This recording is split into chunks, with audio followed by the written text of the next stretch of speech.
हाय हाय हाय सच में। मेरी बात सुनिए, देखिए कमाल नहीं है, हमेशा जीत ही जाना कमाल थोड़ी है। कमाल जीतने के लिए तो बहुत ऐसे ऐसे लोग जीते हैं जिनको इतिहास बहुत बुरी तरीके से याद रखता है, तो जीतना कोई बहुत बड़ा कमाल नहीं। तो देश को मैंने कहा ना, एक संदर्भ मैंने आपको गिनाया ना, 91 रुपए का रुपया हो गया। सुषमा स्वराज जी ने देश की $1 91 का हो गया, देश की संसद में कहा था, रिकॉर्ड में है ये भाषण, कि जब जब देश का रुपया गिरता है तब तब प्रधानमंत्री की गरिमा गिरती है। अब नहीं गिरती क्या?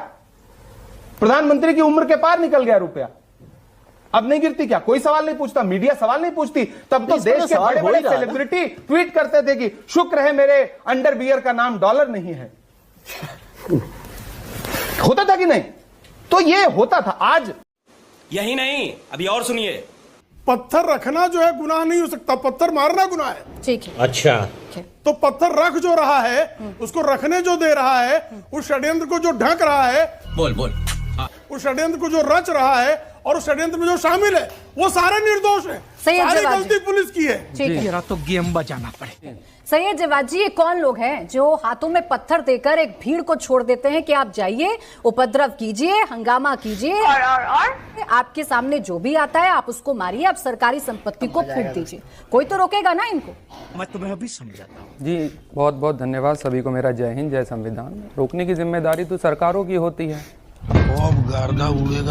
अब पश्चिम बंगाल में कुछ होता है तो उसके लिए ममता बनर्जी जिम्मेदार होती है, हिमाचल में कुछ होगा तो उसके लिए कांग्रेस जिम्मेदार होगी, और कर्नाटक में होगा तो उसके लिए भी कांग्रेस जिम्मेदार होगी। लेकिन अगर भाजपा शासित प्रदेशों में होगा तो उसके लिए जिम्मेदार कौन होगा? ये भी सवाल का जवाब दे दीजिए। मैं नहीं बताऊंगा। तो सरकारें किस लिए आपने चुनी है? क्या मुंह देखने के लिए, या मुखदर्शक बन करके जो है देखने के लिए बनी? सरकार से सवाल नहीं पूछा जा सकता, सवाल भी पूछा जाएगा तो विपक्ष से। शर्म करो, शर्म। सवालों के जवाब दीजिए ना, आपके पास नहीं है। आपकी इंटेलिजेंस कहाँ चली गई? आपकी इंटेलिजेंस का सबसे बड़ा फेलियर है वो आपको नहीं पता, नंगा करके नहला। लेकिन दूसरी जगह सरकारें होंगी तो ममता बनर्जी को दिन रात टीवी के ऊपर दिखाया जाएगा, कांग्रेस के नेताओं को, राहुल गांधी को, प्रियंका गांधी को, सबको दिखाया जाएगा। क्या बात है सर, क्या बात है। सवाल आपसे बनेगा, सरकार आपकी है, डबल इंजन की सरकार आपकी है, तो जवाबदेही भी आपकी है। मानिए आपका इंटेलिजेंस फेलियर। कैमरा बंद कर। यही नहीं, अभी और सुनिए। यही योगी जिसको आप लोग साधु संत कहते हो, हम तो हुमायूं का बेटा अकबर कहते हैं, हम तो औरंगजेब कहते हैं, ये नहीं है हिंदू कहने के लायक। ये मंदिर तोड़ने का समर्थन करने वाला आदमी है। 150 से ज्यादा मंदिर तोड़ दिए गए, एक शब्द नहीं निकला इसके मुंह से, इसलिए कि इसकी मुख्यमंत्री की गद्दी ना चली जाए। मुख्यमंत्री की गद्दी को महत्वपूर्ण समझने वाला पौराणिक मूर्तियों के सामने क्या हिंदू हो सकता है? वो सत्ता लुलूप है, वो हिंदू नहीं है। यही नहीं, अभी और सुनिए। अखिलेश यादव आपको फोन करते हैं। कांग्रेस पार्टी जिसके राहुल गांधी के हिंदू धर्म को लेकर आपने सवाल खड़े किए, वो आपके साथ खड़ी हुई नजर आती है। वहीं मुख्यमंत्री योगी आदित्यनाथ के हिंदुत्व पर आप सवाल पूछने लगते हैं। तो क्या शंकराचार्य अभिमुक्तेश्वर आनंद सियासत का जरिया भी बन रहे हैं? नहीं, सवाल ये नहीं है चित्रा जी। सवाल ये है कि अगर अखिलेश फोन करते हैं तो फिर सवाल ये है कि आदित्यनाथ क्यों फोन नहीं करते हैं? जिम्मा तो उनका है ना मामले को सुधारने का, मुखिया तो इस समय वो हैं, वो क्यों फोन नहीं करते हैं? सवाल ये है, इस सवाल को पूछिए। सवाल ये है कि आखिर भारतीय जनता पार्टी क्यों इसमें सम्मिलित नहीं हो रही है? शंकराचार्य का अपमान हुआ है, ब्रह्मचारियों को कूटा पीटा गया है। यही नहीं, अभी और सुनिए। बीजेपी के नेताओं के द्वारा एक सूची सौंपी जा रही है, तो आप भी चाहेंगे असीम वकार साहब, हमारे देश में खासकर लखनऊ में अगर कोई अवैध तरीके से रह रहा है तो वो बाहर हो जाए? अच्छा, साथ देंगे ना सरकार का इसमें? नहीं, देखिए, अगर मैं भी मुख्यमंत्री या प्रधानमंत्री बन जाऊंगा तो अवैध नागरिकों पर लगाम मैं भी कसूंगा। लेकिन मेरी जो लगाम होगी वो भारतीय जनता पार्टी और उनके नेताओं से अलग होगी। मेरी जो लगाम होगी, मैं जो विदेशी नागरिकों को जो अवैध तरीके से रह रहे हैं उनको ही पकड़ूंगा। क्या बात है सर। और उनको ही अपने देश से बाहर करूंगा। बात तो सही है। लेकिन भारतीय जनता पार्टी के जो 50,000 हैं, इसमें से मुझे नहीं लगता कि 500 का भी आंकड़ा सही होगा। मगर क्यों? इनका आंकड़ा मुंह से कुछ होता है, दिमाग से कुछ होता है और जमीन पे कुछ होता है। अब पहली बात तो ये 50,000 आए कैसे, और आए तो लखनऊ में बसे कैसे, हमको नहीं पता। भाई 10 साल से मुख्यमंत्री आपका है, और मुख्यमंत्री लगभग 2 टर्म हो गए उनके। LIU आपके पास है, CID आपके पास है, पुलिस आपके पास है, बुलडोजर आपके पास है। आप तो बेकसूरों पर बुलडोजर चला रहे हैं, तो ये 50,000 बसे कैसे?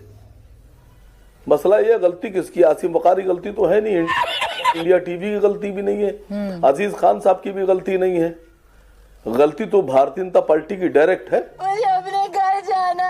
लाइक एंड सब्सक्राइब रुला दिया ना बेचारी। यही नहीं, अभी और सुनिए। पर अभी मुक्तेश्वरानंद जी ने तो मुझे कहा कि आपने भी उन पर काशी में बड़ी लाठियां बरसाई थी। अखिलेश जी ने थोड़ा रुकिए, मैं उन्होंने मुझे कहा मुझे ही तोड़ा था। मैं बता रहा हूँ ना, तो सवाल तो गेम बचाना पड़ेगा। सवाल ये है कि आज शंकराचार्य जी के ऊपर अन्याय हुआ, किस तरह से उनके बटकों के ऊपर में उनको घसीटा गया, उनकी चोटी पकड़ के घसीटा गया। ये मजा आएगा ना भिड़ो।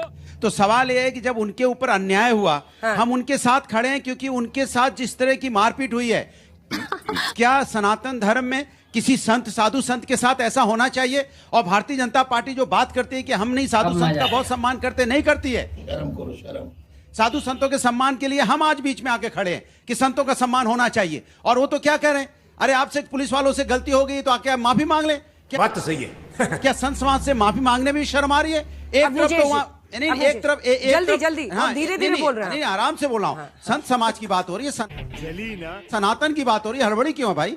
इस तरह से जिस तरह की बातें हो रही है वहां पे, आप कह रहे हो कि नहीं, एक तरफ प्रशासन उनको लेटर भेज रहा है, आप शंकराचार्य नहीं है शंकराचार्य, मान लीजिए मैंने, संत तो हैं, तो संत का अपमान कर देंगे आप? तुम्हें शर्म है कुछ? चंद्र कह गए सिया से ऐसा एक दिन आएगा जब सनातन की बात समाजवादी पार्टी करेगी, लेकिन राम मंदिर नहीं जाएंगे। अंजना जी, पेशे को भड़वागिरी कहते हैं। राम मंदिर नहीं जाएंगे। सुन लीजिए, तभी बात करेंगे जहाँ सूट करेगा। लेकिन आपको उसमें ऐड करना चाहिए। गर्दा उड़ेगा भाई। एक दिन ऐसा आएगा कि सनातन के सम्मान में बीजेपी मंच पे नहीं आएगी, डिबेट में नहीं आएगी। इस मुद्दे से किनारा नहीं काट सकती बीजेपी की, क्योंकि वहीं पे उनके राज्य में ये एक्शन हुआ है। और अब आए ना लाइन पे, लाइक एंड सब्सक्राइब। यही नहीं, अभी और सुनिए। मेरा नाम दीपक शर्मा है और मैं 12th वगैरह कर लिया है, ग्रेजुएशन कर रहा हूँ अभी 2nd ईयर में दिल्ली यूनिवर्सिटी से, और अभी फिलहाल जॉब वगैरह करता हूँ, नॉर्मल जॉब करता हूँ, एक ट्रेडिंग एजेंसी है। ये श्यामलाल से पढ़ते हैं आप? कहाँ से पढ़ते हैं, किस कॉलेज? यूनिवर्सिटी, दिल्ली यूनिवर्सिटी में। किस कॉलेज? वहाँ पर एक साइंस मेडिकल कॉलेज है, उसमें पढ़ता हूँ। साइंस मेडिकल कॉलेज का नाम है उसका, उसमें पढ़ता हूँ मैं। यार कौन कॉलेज है? साइंस मेडिकल कॉलेज कोई है? DU में कौन कॉलेज है? साइंस मेडिकल कॉलेज, हम सब कॉलेज का नाम जानते हैं यार। सर मैं आपको एक चीज़ बताता हूँ, 2nd ईयर तक गया था और उसके बाद मैंने छोड़ दिया फिलहाल अभी क्योंकि मेरा। तुम किस इन्होंने नाम बताया पुष्पेंद्र कुमार और कॉलेज बताया श्यामलाल, फिर इन्होंने बात की। पहले आप बताइए आपका नाम क्या है और आप किस कॉलेज में पढ़ते हैं उसका। ये साइंस मेडिकल कॉलेज कोई कॉलेज नहीं है। मेरा नाम यही मिल जाते हैं यार, क्या बताएं, हम ही को मिल जाते हैं। मेरा सर मैं कहता हूँ, मैंने अभी दिल्ली यूनिवर्सिटी में पढ़ता था, मैं छोड़ दिया मैंने। किस कॉलेज में है ये कॉलेज? सर नाम नहीं बता सकता मैं।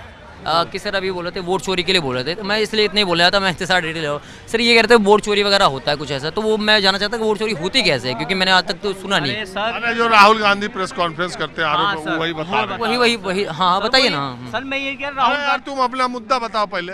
ये कह रहे थे ना वोट चोरी वगैरह होता है। इनका छोड़ो, आपका मुद्दा माहौल क्या है, आप अपना बताओ। सर ये कह रहे हैं वोट चोरी होता है। इनका छोड़ो यार। सर आप सुन नहीं रहे हो, रहने दो सर। एक मिनट सुन। नहीं सर नहीं बोल। बस हवा निकल गई।